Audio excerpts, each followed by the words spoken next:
Hello, my podcast people, and thank you for joining me for yet another episode of my favorite podcast. So today we are talking about how to develop a process-oriented mindset. So right off the bat, why? Why do you even want this? Now, I'm not here to put words in your mouth. I'm actually doing this episode because a friend asked me. But in my opinion, switching from an outcome-oriented mindset to a process-oriented mindset allows for increased happiness. I think there's less anxiety because there's more things you can actually control. There's a greater likelihood of reaching those goals if you do set, objective goals. There's a greater likelihood of you figuring out what you actually want, and from there, actually getting it. So we're going to dive on into that in this episode. I am doing this episode, like I said a few seconds ago, in response to a question that a good friend of mine asked. And we were going back and forth and just, she is 100% putting in all the work and doing the things. But and I'm going to read this verbatim. So if you're watching the video, you see me looking down at the screen. She said, "I'd like to shift to a process orientation because that's all I really have control over. But how do I do that?" So I was like, you know what? We went back and forth and I was like, let me make this an episode. Let me share my response with all of you and hopefully it will be helpful. So I think that there are 5 steps as it relates to developing a process-oriented mindset, or I should say I outlined 5 steps just to make this a little bit more tangible and tactical for any of you that are thinking, yeah, I do want to switch to more of this process-oriented mindset. And when I was thinking about the title of this episode, I'm not good with SEO and clickbaity stuff. I even asked ChatGPT. I didn't like the responses or the answers that it spit back at me, and I was like, no. So I strategically and specifically titled this "Developing a Process-Oriented Mindset" as opposed to becoming a process-oriented person or anything like that. Mainly because this is something that is trainable. This is something that is also up to you. Right? I do want to leave that out, put that out there. I am not using this episode to tell you that you should become someone else, but rather just to offer some solutions and understanding that mindset is something that is malleable. Mindset is something that you can work on. Mindset, I think, is something that we have choice and agency regarding. And so I just want to share that. So I think that there are 5 steps, or I have outlined 5 steps as it relates to developing a process-oriented mindset. And we're going to break those down in this episode. Those 5 steps are, number 1, understanding that it is a skill that can be learned, right? Having a process-oriented mindset is a skill, like so many things in life. Yes, there are inherited or inherent traits and people are better at it than others, but it is a skill that can be learned and can be improved. Number 2, discernment is paramount. Number 3, ownership is imperative. You all know I'm all about that radical ownership, and we're going to get into that. Number 4, celebration and gratitude are game changers, and we're really going to focus on the celebration part of this. One of the cool things about having a podcast, folks, is that it allows you the opportunity, the space, the real estate to really flesh out your ideas. And as I was sitting with this, we kind of always talk about gratitude and things like that, and I was like, is that actually what I want to be talking about? Is that actually what I do? And I put celebration and gratitude are game changers as point number 4, but I'm going to lean very heavily on the celebration aspect of this, and I'm really excited to get into that point. And then step number 5 is diversification solves droughts. I was trying to go for the alliteration there, but also it's raining so much here. I live in SoCal, and currently the beach is literally washing away. And I know we need the rain because we are perpetually in a drought.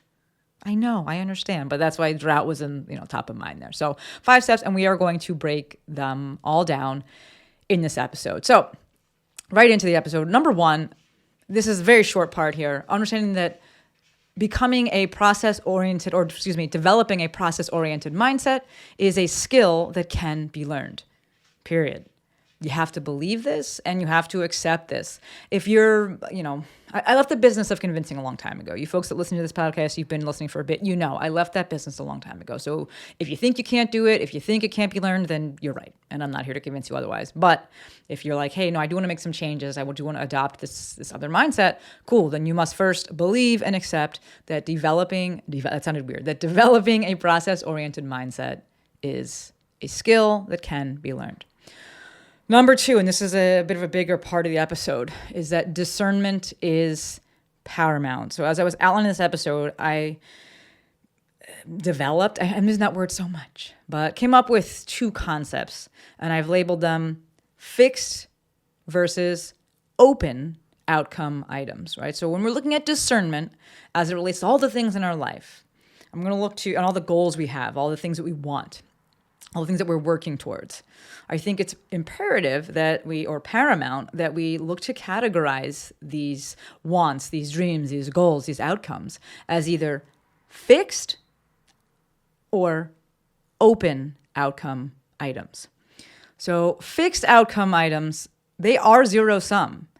It's wholly dependent on your effort, and it's literally, did you achieve the thing or not? Did you do the thing or not? It's not impacted by external factors or external influences or anything like that. It's literally completing a task. Right? That is a fixed outcome item. On the flip side, which is a lot of things in our life, this is an open outcome item. These things are malleable and gray. These are things that we want, right? Outcomes, meaning this is our desire, hopes, wishes, goals, outcomes. It's malleable and gray. The best example I can give is happiness. It's malleable. It's ever-changing. It's influenced by external factors. It's not like a fixed endpoint, fixed destination that we're trying to get to. Winning, that's another example of an open outcome because it's influenced by the other team as well. Going viral, that is an open item, right? An open outcome item. Success on YouTube, because it's influenced by and impacted by other people, what their wants, desires, wishes, and such are. Fixed outcome would be, did you make a video? Yes or no? Did you complete the task? Did you go for a walk today? That's it. So as it relates to open outcome tasks, right, or open outcome items, the process is typically the point. And this is what we're trying to lean into, right? Becoming this process-oriented person. So within this step, we're looking to discern, is what I want open or fixed in terms of the outcome? As it relates to open outcome items, the journey is what actually matters. So in this case, and we're going to talk about kind of enjoyment here, finding ways to enjoy and appreciate the process is important. We also have to understand that for these things, it takes as long as it takes. Right? Surrender. It takes as long as it takes. Fixed outcomes, right? These are things that can you complete this task? Can you do this thing? Enjoying the process is not so important. I think this is important to differentiate here because I think somewhere along the way, people came to be like, enjoy everything and like have fun. And like, sometimes it's not fun.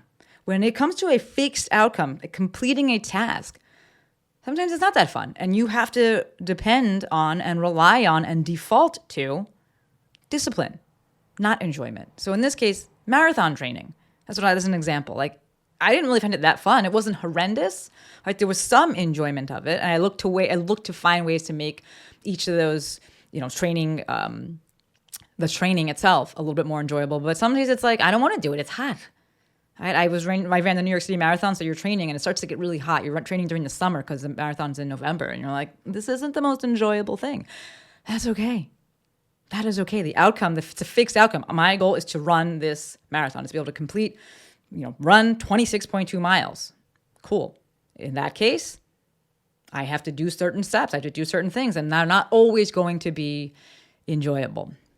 We see the two combine. I moved away from the mic there. We see the two combine, fixed and open outcomes items, in that fixed outcome items tend to make up open outcome items. I'm trying to speak a little slower for this because I am introducing new terms, but when I was sitting here thinking about this episode, I'm like, these terms are the best that I could come up with. So I know that we're introducing new terms, which means I want to speak a little bit slower so you can actually wrap your brain around this, right? But as we see the two overlapping, fixed outcome items tend to make up open outcome items. So something like building an audience, that's really selling in business, that is an open outcome, right? Open outcome item. You don't have full control over that. But the steps required to do that are fixed outcome items. Post, write an email, all the things that I teach you about. Right? These specific steps that you can check off a box. Did you do that? Did you post? Did you write an email? Did you respond to those DMs? Those are fixed outcome items. Did you complete the task? And those things, those steps, those items make up that open outcome item, that we don't have as much control over this. In this way, right, as we look at how the two overlap, we see the benefit of discipline. It is important to be able to, yes, or rather I shouldn't say it is important. It's nice if you can enjoy every step of the way, if the fixed outcome items bring you joy. But at the same time, at some points, we have to simply rely on and depend on, fall back on default to discipline and getting the thing done. Discernment, which is point number 2 here, right? Discernment is paramount. Discernment is helpful because it's going to help us identify what is what. What is an open outcome item? What is a fixed outcome item? And when should we look to just simply default to discipline, right? If we can identify this is a fixed outcome. This is a specific task. I just have to get it done. Then in those cases, we're going to look to just default to discipline. Right? We're going to try and figure out a way to enjoy it, but it's not paramount that we enjoy, or not imperative that we enjoy it. It's nice. It's a bonus. It's a benefit. Right? Discerning whether it's fixed or open in terms of the outcome, allows for expectation management. How long is it going to take? Well, if it's an open outcome item, it's going to take as long as it takes. It takes as long as it takes. And then from here, it does give us a little bit of control with things. Like I have a little bit of a control, issues. I think it's a positive thing. But discerning whether it's a fixed or open outcome item will allow us to identify the things that we actually can control. We can control fixed outcome items. Just do the task. Maybe we don't enjoy it. I know I keep bringing it up because I think that's really important. We're not going to enjoy every single part of the job you have. You're not going to enjoy every single part of everything. Right? But it is important that we discern whether, or identify whether this is fixed, this is open outcome, okay? We can control fixed outcomes because it's just dependent on our effort. Did we do the thing or not? All right, point number 3, right? So number 1 so far was understanding that developing a process-oriented mindset is a skill that can be learned. Number 2 was discernment is paramount. Number 3 is ownership is imperative. And this is a pretty short portion of this. Any desired outcome, whether it is a fixed or open outcome item, needs to be your own. Otherwise, you will stop. This is something that I talk about ad nauseum, and I'm going to link again. Thank you, Courtney. My girl, Laura Jean. She is Dietitian Values on Instagram, but her whole shtick is about personal values and identifying personal values and identifying your why and what is underpinning and underlying the things that you do and why you do them. The things that you do, your actions, they have to be based in your own wants, needs, desires, hopes, dreams, values. Otherwise, you're going to stop. So I look to try and, I want to say productize this, but it's not right. I like to try and organize this into a little bit of a list so that, how can you know if it's actually yours? Because this is something that's really kind of stretches my brain because so many things I just kind of do them, I want to say naturally or intuitively. And it's just, the nature and nurture component is there. So I think I have just a predisposition to do certain things in a certain way. And then the way that my mom raised me and the support that I received, it perpetuated those things. But how do you know if a goal, a dream, an action, a want, all of these things are your own? I think we have 3 steps here. Number 1, ask yourself, why do I want this thing? Number 2, ask yourself, what would happen if I didn't get this thing or achieve this thing? And why would that happen? And then number 3, this is a big one. I think maybe it's probably the hardest. Trust your gut. The example that kept coming to mind when I was putting this episode together was people pleasing. I have a lot of those people in my ecosystem and in my life. And I was like, okay, don't forget, number 1, you are people. You are people. So if you're people pleasing, make sure you're pleasing yourself as well. But as it relates to folks that are like self-appointed, self-named, self-identified, people pleasers. We understand that if you're a people pleaser, you want to do this thing because it makes other people happy. And you making them happy does something for you. It provides you with a sense of self-worth, provides you with a sense of happiness. Okay. I think the important part here is identifying that. Then number 2, asking yourself if you're okay with that, which if you are, okay. I'm not here to judge anything. I just want people to ask questions, take a moment to really reflect. And then number 3, or the third part of this, look to change things up when you stop being happy with that outcome. All right. So again, for the people pleasers, understanding that whenever any of us do something, it's because we get something out of it. You got to ask yourself, am I okay with what I'm getting out of this? Am I okay with why I'm doing this? And when it stops being okay, look to change it up. Yeah, yes, therapy and all those things. I just want you to understand that take a moment, reflect, ask yourself, why am I doing this? Am I okay with why I'm doing this? Am I okay with what I'm getting out of this? And then trust your gut. When your gut is like, I don't like this anymore. This isn't sustainable. I don't want to do this. Then we look to change things up. Point number 4, as it relates to developing a process-oriented mindset is, and I think this is the biggest one, folks. So get a little pen and paper, something like that.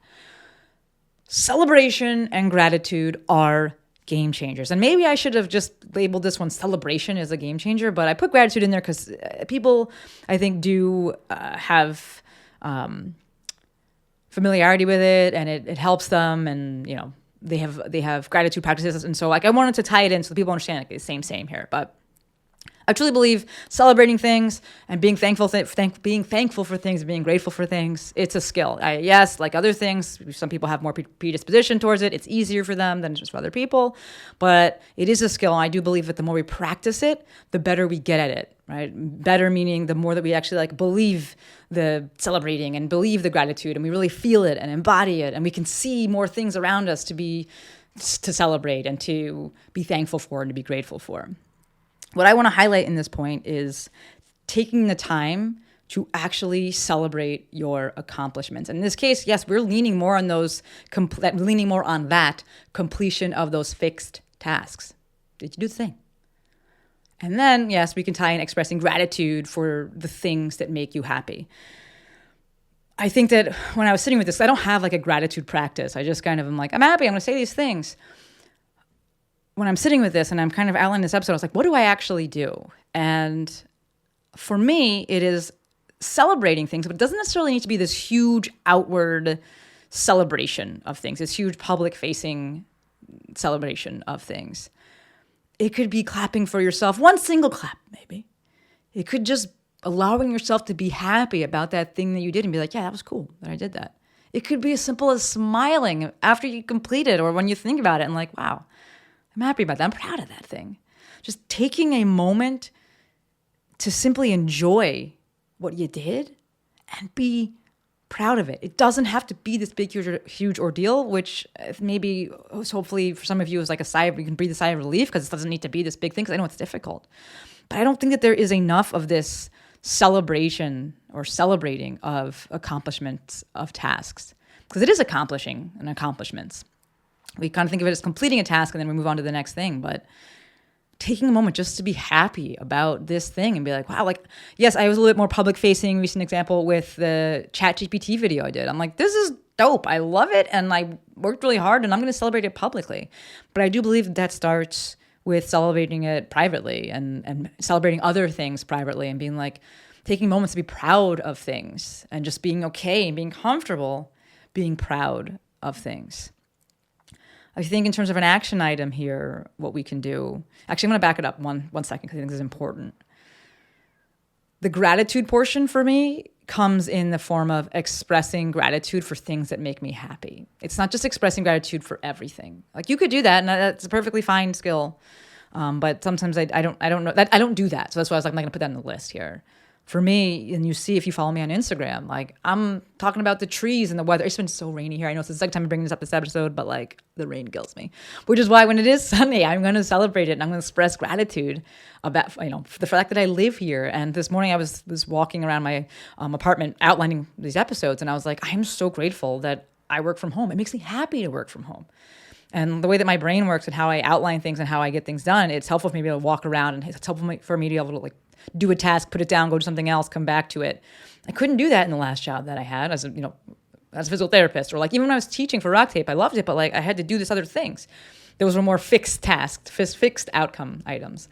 This allows me there's a lot of just freedom and flexibility, and it's something that makes me happy, and I will express gratitude for those things. So the way I do it, I'm expressing gratitude for things that make me happy. The tangible, tactical portion of this in terms of celebrations and celebrating things. One, I said, just give yourself time to be happy and create space for you to be happy about the things that you've done. And two, it might be easier for some of you, especially my people pleasers, celebrate other people's accomplishments. And I think a lot of you do this inherently. And the reason I'm saying this is just so that you put that good juju out into the world, right? I truly believe Sarah Studd was the first person to tell me this. She said, we attract what we are, not what we want. And I truly believe you put that stuff out into the ecosystem. I almost said the atmosphere. That's not right. You put that stuff out into the ether, let's say that, it comes back around. The flip side of that is believe other people when they celebrate you. One more time. Believe other people when they celebrate you. Okay, point number 5 here in terms of how to develop a process-oriented mindset is diversification solves droughts. So with switching to this process-oriented mindset, there's going to be there's going to be a shift towards fixed outcome items. Right? So as we lean into the process of things, we're identifying fixed outcome items, which means we're identifying the steps in order to achieve the bigger thing, typically the open outcome item. To this end, or to that end, like I said earlier, sometimes you're just leaning on discipline then, right? Because it's not always enjoyable to achieve, to do these fixed outcome items. Ideally, yes, there's some enjoyment, but not always. So the secret here is something I discussed in episode 297 and was first introduced to me by my friend Holly, and that is diversification of your joy portfolio. Or another way to say it, diversification of your joy streams, like revenue streams. When one thing is pure work and pure discipline, like we're getting these fixed outcome items, I'm just going to go and I've got to run 5 miles today. And maybe it's not the most fun. Maybe you're not like a runner inherently, but you want to do this thing. Okay, cool. Well, then today you got to go run 5 miles. So you can look to make it as enjoyable as possible. And you're like, cool, I'm going to run at a time that I like, or I'm going to, run in a place that I like. Or maybe you're like, hey, I have to train hills because the marathon I want to run has hills. And I'm like, there's nothing I enjoy about it. There's nothing at all. Okay, cool. You're depending on pure discipline. In that case, we look to find joy in something else. We diversify those joy streams, that joy portfolio, so that when I can't get joy out of this thing that I got to do, I can get it from somewhere else. So that's episode 297. If you want to check that out, Courtney, thank you. We'll link that again. So an example of all of these 5 things these 5 steps that I want to outline, that I've outlined for you, is my knee injury and how I've come back from that. So actually last episode 441, I went and outlined or discussed the injury and the stuff that I was doing for the rehab process. But I want to show how I am inherently a process-oriented person, but I want to show how these 5 steps play into that. So number 1, we already know, which is to accept and believe that becoming a or having a process-oriented mindset or developing one is possible, that it's a skill. We already know that process orientation is my disposition, or having a process orientation is my disposition. So yes, I do believe that it's a skill. I do believe it's possible to get better at it. Check that one off. Number 2, discernment. This is discerning whether this is open outcome items or fixed outcome items. So I accepted my knee getting better as an open outcome item. And I think this is actually very, very important that I viewed it as this, and that we, as a whole, view healing as an open outcome item. Because it's dependent, yes, upon your actions, but a lot of other things happen. Life happens. You get sick. Maybe you have kids. You got to take care of them. So you can't just focus on this thing. I actually had to travel 2 days after I got injured. So I couldn't just stay at home and rehab my leg. The holiday comes and your family is around. The weather changes. The weather's bad. You can't go do certain things. You can't go outside. Just healing time varies. So it is an open outcome item. It's going to take as long as it takes. But I then pulled out the fixed outcome items, largely things like rehab, and then I leaned on discipline to do them, because they're not always the most fun, but I want this outcome. I want this ultimate thing. Cool. I'm going to get these things done. Third step is taking ownership. And yes, I know that these goals, it's what I want. I want my knee to get better. I want to get back to volleyball. That's just a given. Number 4, the most important one, I think, the celebration, right, and the gratitude. I 100% celebrated. I also documented every accomplishment on the way. Shared it on social, and I was genuinely grateful to be able to do things, because I couldn't do them before, and movement is such an integral part of me and my identity, things like that. But this disposition and this practice of gratitude and this practice I have of celebrating things allowed me to focus on the things that I could do and was able to do, as opposed to just simply just focusing on the things that I couldn't do. And I really do believe, yes, some people have this disposition to look more at the negative. Okay, but it's something that can be trained to look more at the positive side, to celebrate things, to be grateful for things. And that's what I did.